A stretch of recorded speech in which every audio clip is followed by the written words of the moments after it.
Steph, how are you? Good to see you. Thanks for being on the show. Just for folks out there, Steph, you've been in the inside sales game for Too quite a long time, a long. long time. And, Vorsight, which was I think, an innovator in the inside sales space, and Steve, definitely is a good friend. He, went out and ended up launching a couple companies, and now where is he at now? He's at Mediafly. Yes, that's Yeah. right. Yeah, he sold his like Gong competitor hmm in Chorus competitor to Mediafly. So kudos to Steve. How are you? I'm good. How are you? Always good to catch up. Yeah, absolutely. Well, why don't we just dig in? We hear all the time from LinkedIn feeds and Twitter feeds and or whatever it's called now, X, uh, about kind of the macro environment. From your perspective, what is truly the current state of the sales team experience right hmm now from your perspective? I mean, we were catching up a little bit before this, and I don't think anyone out there right now would say that things have been easy the past year. But I think it's almost a little bit more back to reality than it was for a while. I think that for second half of 2020, 2021, everything was just kind of at these levels of growth and expectations and even performance that was kind of unrealistic in some ways. And so I think a lot of what we've seen over the past year and a half is just sort of the natural state of things. Course correcting a bit, but also, people being more thoughtful in their diligence and in their hiring and in the process that they're rolling out for their teams and everything. And so, I don't think that it is anything that, should scare people. I think that it's probably, if you're thinking of a career in sales and in software in particular these days, it's like this is probably more of what everyone's been going through the past 10 years. It's just, I think there's a lot of people that started their careers, over the past 4 years that we've been in this kind of like COVID bubble and type environment, where things just weren't the usual. And so, I think a lot of what teams are dealing with now is people who came in and didn't necessarily get the training that they would have gotten if they were in office every day and didn't build those fundamentals and those skills, like you mentioned Steve and Vorsight, like, it's one of those things I look back on my 4 or 5 years there and like couldn't be more thankful of that foundation that I got just in sales process and sales training. And, it's one of those things that I think a lot of people came in, got thrown straight in, and maybe the performance was there for a little while, but a lot of time I think that the gaps are starting to show up, more as things balance out now. So, long answer, but at the end of the day, I think it's nothing to be scared of. It's certainly not easy right now, but I think it's what is more the typical kind of culture that we've all been used to for a long time, but maybe forgot about for a little while. I wanted to double click on the piece around in office and, kind of the impact that has made, because I think you're right? Like individuals like us, right? We have been in office, we spent most of our career in office. And so we had an opportunity to understand kind of what that feels like. And so I think like individuals who haven't experienced that, I mean, think about it. Imagine coming out of college or into a new career and you're just like learning on Zoom and you're not able to feel what that sales pit is like and these sort of things and the fundamentals that you learn when you're in office in a team setting and all that, right? Imagine playing basketball by yourself, right? Like, you need a team environment, and sales, we all know, has absolutely that, that component of that team environment. What can we do as sales leaders to be able to kind of get around this or work through this or take an opportunity to like get the best out of what this dynamic brings, understanding kind of what, where we're falling short. Yeah, yeah. And I think, a lot is totally dependent on seniority levels. And to your point, like if you've had 10, 15 years in that environment, maybe it's not as imperative that you're in there all day, every day. But no matter what, there's just certain things that you're never going to get without, that in-person collaboration and learning and communication. And so, I'm a huge proponent of remote work. Like, I used to live in DC. I used to live in Boston. I've moved back to Richmond, Virginia, where my family is now, because I have the luxury of being remote and traveling and that kind of stuff. And so, if I lived in a place at Contractbook where everyone in the US were remote, so, more of my time is spent like traveling to events and to networking things, and then trying to strategically plan, visits with the members of my team while I'm on the road and that kind of thing, because I think it is just important to have those check-ins if you're not going to be with people on a regular basis.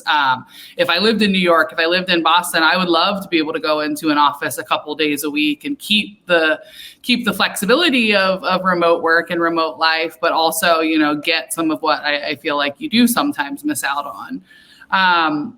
In the cases where companies are fully remote, I think the most important thing is establishing a culture and leadership that is going to do everything that they can to foster as much of that type of environment as they can. So, there's tools out there that help with stuff like this. Nooks is one of my favorite. It's like a virtual sales floor where people can come together, make calls together. It gives you a little bit of that in the pit type experience, which is awesome.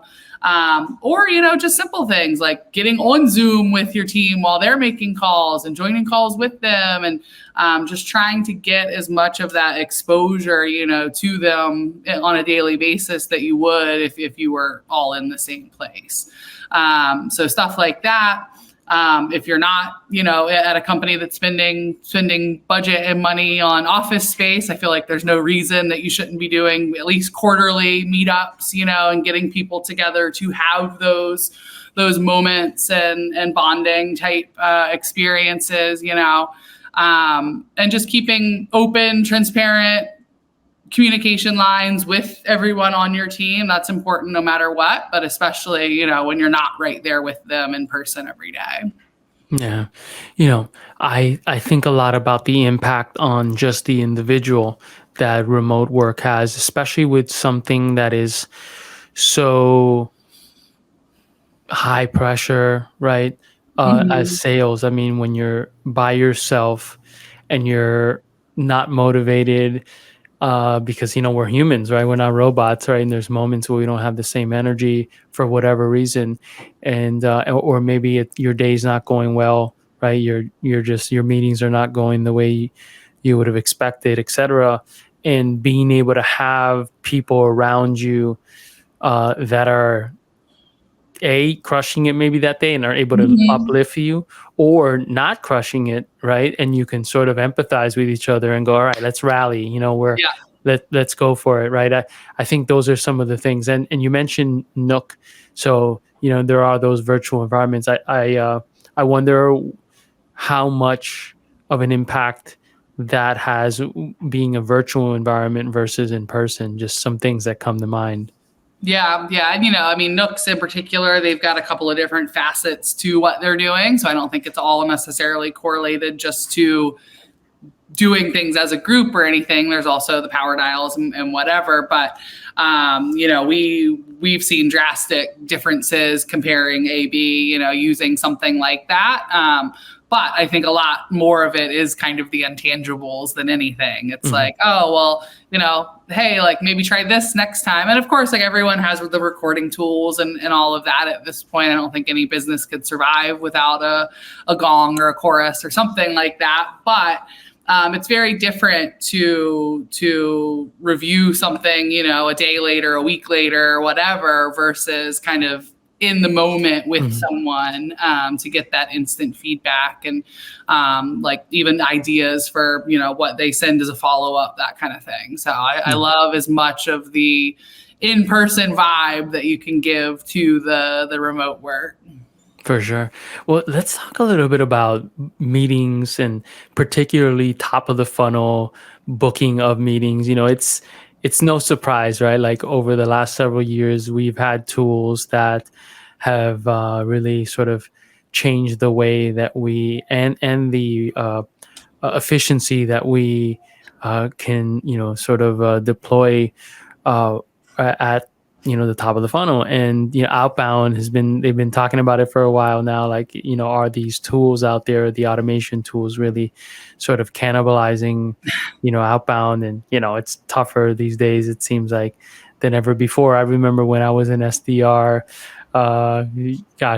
2008, I remember I was crushing it. I mean, I'd send one email or one line emails rather and book meetings like crazy. Like I think I was booking 30 meetings a week, like crazy stuff, right? And we know that these days it's just, that's not the reality. What are you seeing right now SDRs and AEs doing to be able to really break through that noise?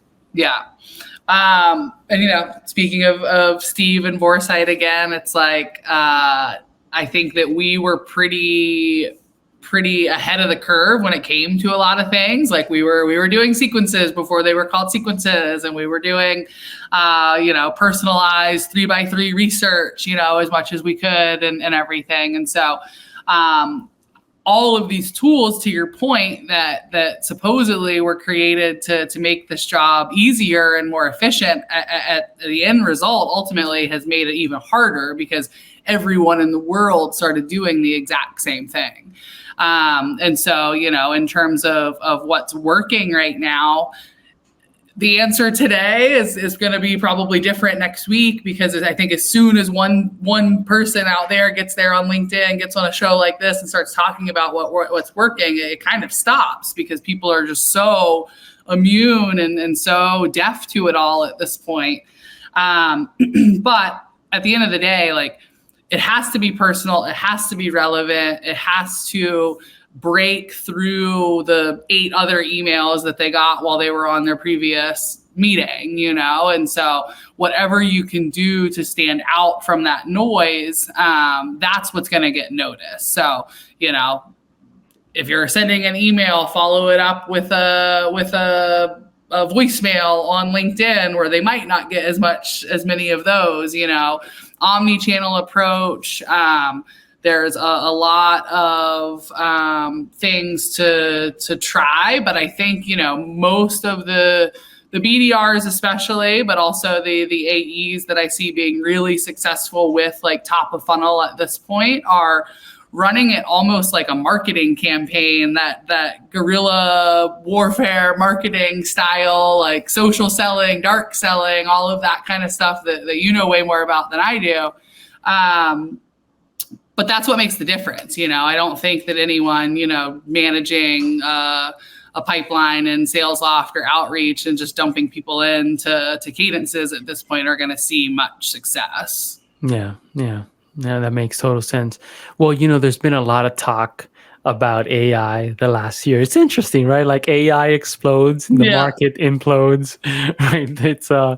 It's been a pretty fascinating 2 years, let's say, even though we know AI has been around for years. It's just sort of hit the forefront here recently. As a sales leader, right? How do you think that AI is going to really impact sales and sales organizations? Do you have any particular tools that are coming top of mind for you at this point? And then I guess, are you even sitting down going, all right, we need an AI thing? Or is that sort of like, we need to solve these things? Can a AI powered tool do that? Right. Or is like AI not even in it? It's just really more about a solution to something. So, I mean, any seller, the their ultimate give and get is like their time and what they're able to get out of it. You know, they're never going to be able to get more time in their day or have more time to sell. And so, you know, I think about it almost, and George and I both worked with Joe Caprio a few years ago. Shout out to Joe. Yeah, shout out to Joe. And he had this whole mantra of like, a seller should be that on-air personality, on-air talent that doesn't have to spend their time outside of selling, dealing with all of the bullshit. You know what I mean? And we built so much around our sales process and our playbook and enablement around that. And so, you know, at the time, a couple of years ago, that was hiring interns and hiring resources to help with things like call notes and follow up and this and that. And so, you know, I think that what any seller should be doing is like looking at everything that is involved in their job and figuring out what could be tweaked or made easier or made more efficient by using, you know, AI or whatever other tool. I don't see AI as like the end all be all. Oh, it's going to take our jobs. It's going to completely, you know, change the way that everything's done when it comes to tech and when it comes to selling.